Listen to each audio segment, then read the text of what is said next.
इस धरती की सबसे गहरी जगह यानी मरियाना ट्रेंच समुद्र तल से लगभग 35,000 फीट से भी ज्यादा नीचे है। ये एक ऐसी जगह है जहां आज तक गिने चुने लोग ही पहुंच पाए हैं। लेकिन आपको ये जान के आश्चर्य होगा कि दुनिया की सबसे गहरी जगह में डीप सी डाइवर्स को प्लास्टिक बैग मिली है। प्लास्टिक ये पर्यावरण के लिए कितना घातक है ये तो हमें पता ही है। इस इंसिडेंट से हम अनुमान लगा सकते हैं कि आज पर्यावरण प्रदूषण ये कितनी बड़ी समस्या बन चुका है। पर्यावरण यानी हमारे आसपास का वातावरण, उससे जुड़े तत्व और उसमें रहने वाले प्राणी। हम सब जानते हैं कि पर्यावरण और जीवन एक दूसरे पर निर्भर करते हैं। जिस प्रकार हम अपने इर्द गिर्द के पर्यावरण से प्रभावित होते हैं, उसी तरह ये पर्यावरण भी हमारे द्वारा किए गए कार्यों से प्रभावित होता है।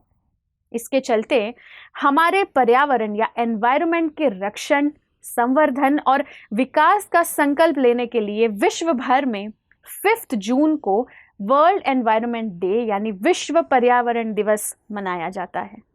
आज हर प्रकार का प्रदूषण, वन कटाई, जलवायु परिवर्तन, तेल रिसाव, प्लास्टिक वेस्ट की समस्या आदि हमारे प्रकृति के लिए अभिशाप बन चुके हैं।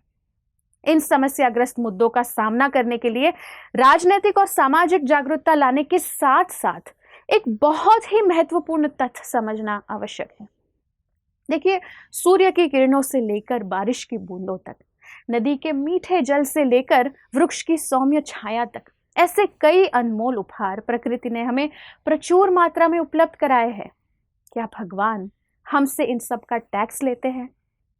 लेकिन इन उपलब्धियों पर हमारा अधिकार जताते हुए हम ये भूल गए हैं कि इनके प्रति हमारा कुछ कर्तव्य भी है। श्री ईशोपनिषद में कहा गया है कि ईशावास्यमिदं सर्वम। ये श्लोक जीवन का मूल मंत्र है। इसका अर्थ है कि सृष्टि में प्रत्येक वस्तु पर भगवान का स्वामित्व है।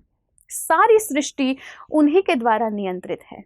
इसलिए मनुष्य को अपने लिए उन्हीं वस्तुओं को अपनाना चाहिए जो उसके लिए आवश्यक हो और उसके भाग में रखी गई हो। लेकिन वो कहते हैं ना कि nature has enough to please everybody's needs but not a single man's greed. प्रकृति के पास सबकी जरूरतें पूरी करने के लिए पर्याप्त संसाधन है, लेकिन एक व्यक्ति के लालच को पूरा नहीं किया जा सकता। आज हर समस्या की जड़ है कि हम अन्य किसी के अधिकारों को ध्यान में रखे बिना अपनी इंद्रिय तृप्ति की इच्छा करते हैं। हम प्रकृति के नाम पर भगवान के दिए हुए संसाधनों का दुरुपयोग कर रहे हैं। इसलिए आज हम अनगिनत प्राकृतिक आपदाओं को भुगत रहे हैं। कहते हैं कि rights and responsibilities go hand in hand, यानी अधिकार और कर्तव्य एक दूसरे से जुड़े हैं और ये हमारा कर्तव्य है कि हम समस्त प्रकृति के स्रोत यानी भगवान के प्रति कृतज्ञता व्यक्त करें और उनके द्वारा प्राप्त हुई इस धरोहर का सदुपयोग करें। जब हम भगवान से अपने लुप्त संबंध को भक्ति द्वारा फिर से उजागर करते हैं तो हम स्पष्टता से समझ सकते हैं कि पृथ्वी द्वारा उत्पादित प्रत्येक वस्तु भगवान की ऊर्जा है।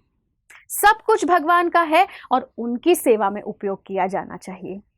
तो आइए इस विश्व पर्यावरण दिवस पर पूरा प्रयास करें कि हम अपना प्रत्येक कार्य भगवान को केंद्र में रखकर करें, जिससे हम में अपने आप अहिंसा और करुणा की भावना उत्पन्न होगी और हम इस पृथ्वी, समस्त प्रकृति और हर एक जीव को भगवान की संपत्ति समझकर उनका सम्मान करेंगे। धन्यवाद। हरे कृष्णा। ऐसे ही और भक्तिमय कार्यक्रमों के लिए देखिए हरे कृष्णा टेलीविजन और इसे प्राप्त करने के लिए आप अपने केबल अथवा DTH ऑपरेटर से संपर्क करें तथा और अधिक जानकारी के लिए आज ही डायल करें 7666 839 839।